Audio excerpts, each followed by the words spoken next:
Qui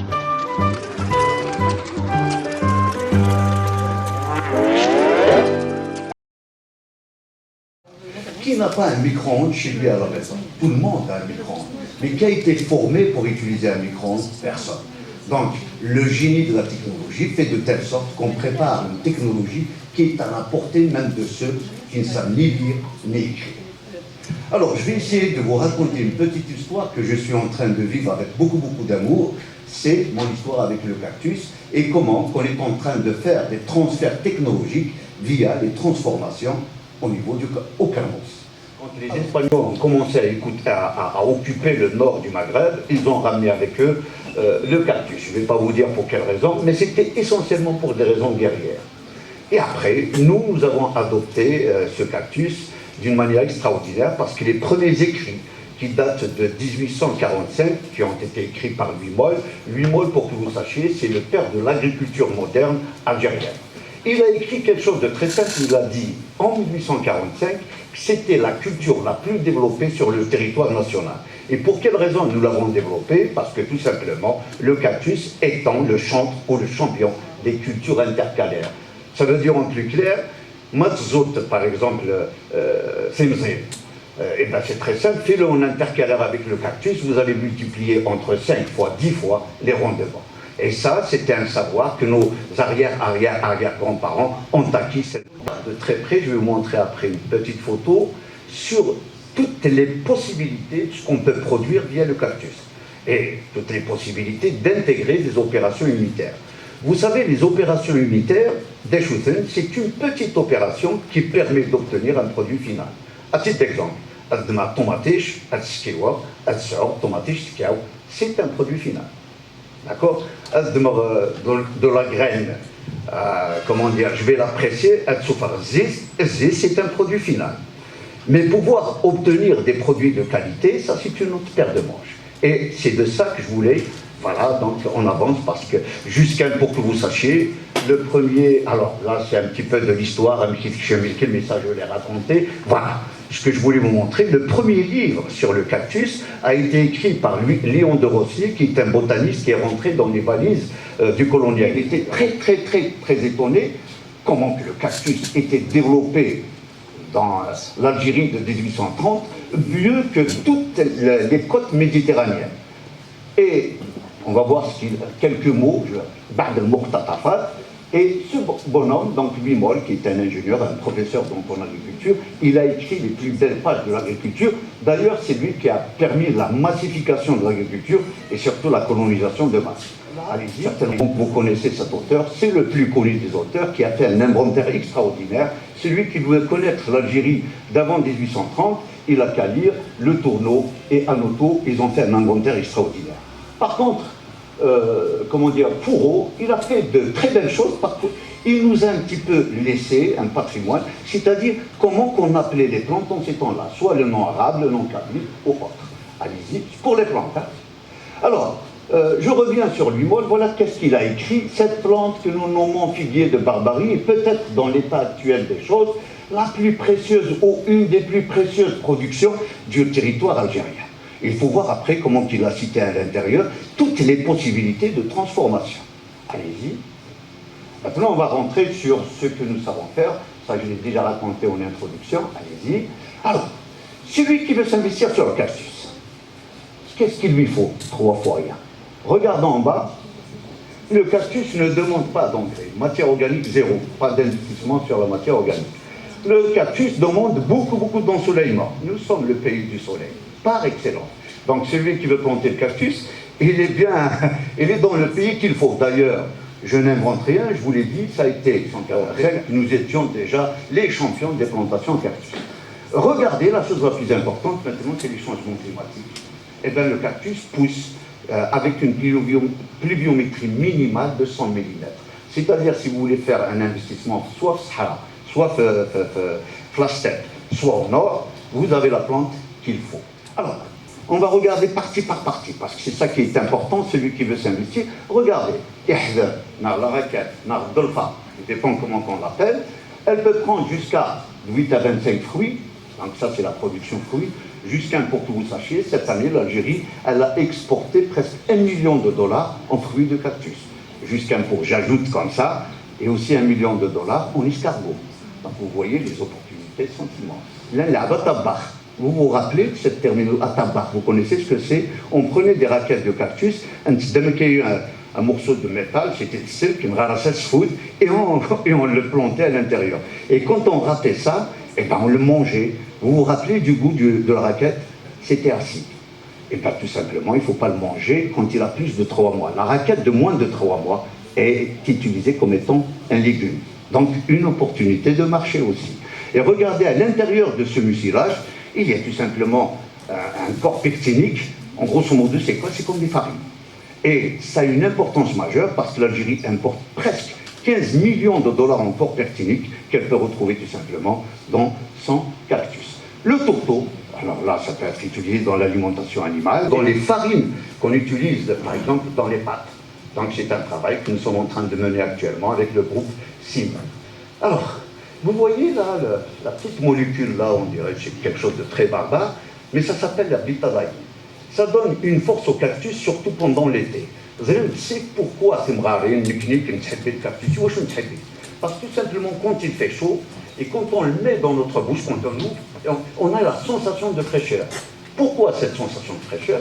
Cette molécule qu'on appelle la bétadine, et bien quand elle est en contact avec l'oxygène, elle baisse la température, c'est ce qu'on appelle en termes barbares les réactions endothermiques.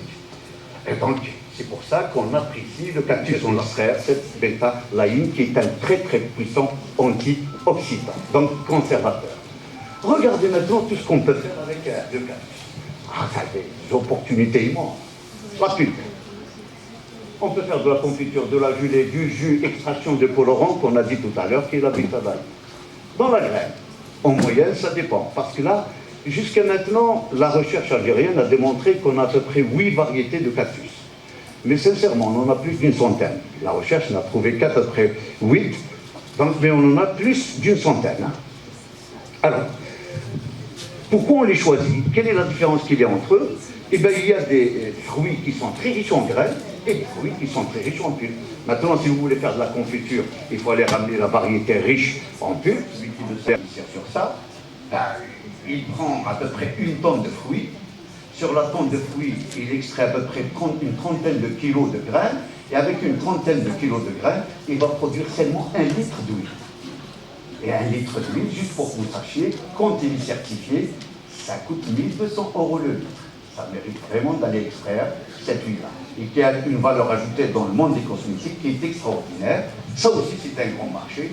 Celui qui sait extraire est certifié, donc il a les 1 200 € le litre.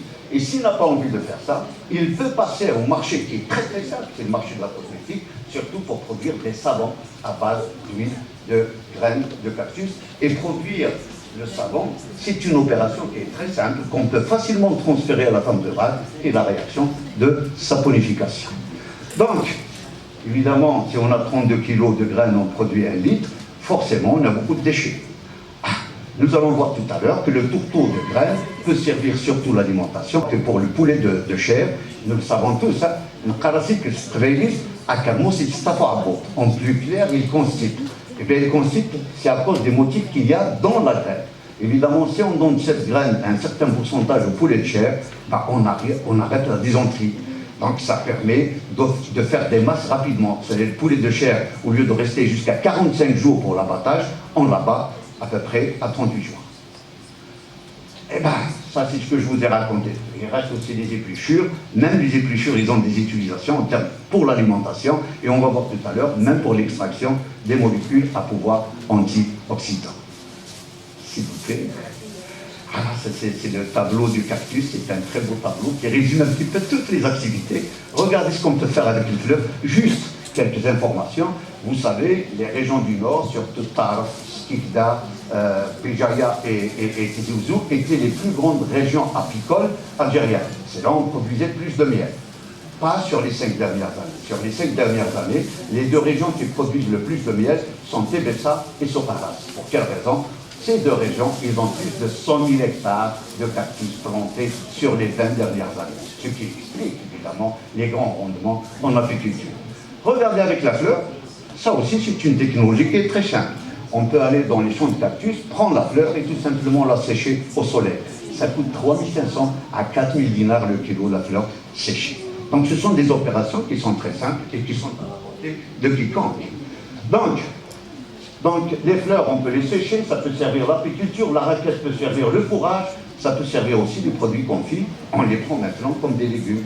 Je peux vous assurer que maintenant, les raquettes ou les napolitos, donc c'est des raquettes de moins de 3 mois, se vendent dans le marché algérien à raison de 100 dinars à 150 dinars le kilo. Alors, les figues, donc là, toujours les raquettes, ils permettent aussi d'obtenir des farines qu'on peut injecter dans notre alimentation le plus normalement du monde. Parce que tout simplement, on ne peut pas continuer tel que nous savons maintenant les grandes productions de masse qui sont orientées soit vers le maïs, soit vers le blé. Pour quelle raison? Pour une raison très simple. Le maïs, le blé, pour piquer 1 gramme de carbone, pour faire une masse, il lui faut 400 grammes d'eau. Le maïs, pour piquer 1 gramme de carbone pour faire une biomasse, il lui faut 250 grammes d'eau. Le cactus, pour piquer 1 gramme de carbone, il lui faut seulement 50 grammes d'eau. Donc c'est la plante qui a le plus d'avenir par rapport au changement climatique, si vous connaissez. Le livre de Léon de Rossi, il a dit pas mal de choses sur les utilisations ancestrales du cactus en Algérie. L'une des choses qu'utilisent le plus nos arrière-grands-parents, c'était quand Madlour Nouamel, donc quand ils viennent Madlour, qu'est-ce qu'ils font? Ils prenaient des raquettes, ils les coupaient et ils les mettaient à l'intérieur du puits. Miracle, miracle, ils participent à la décantation, les tosfia. Il y a eu des recherches récentes qui ont démontré que le mucilage qu'il y a à l'intérieur des raquettes, c'est un décanteur naturel. Alors aussi, opportunité de marché pour ceux qui veulent s'investir dans le traitement des eaux. Allez-y. Allez-y. Alors maintenant, les grandes utilisations.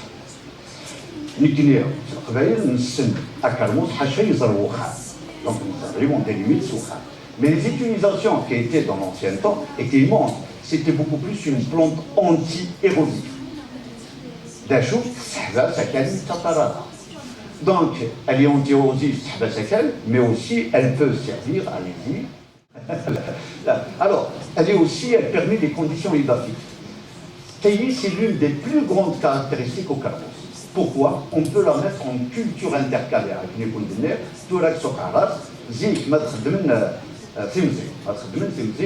le rendement était entre 4 à 5 quintaux l'hectare.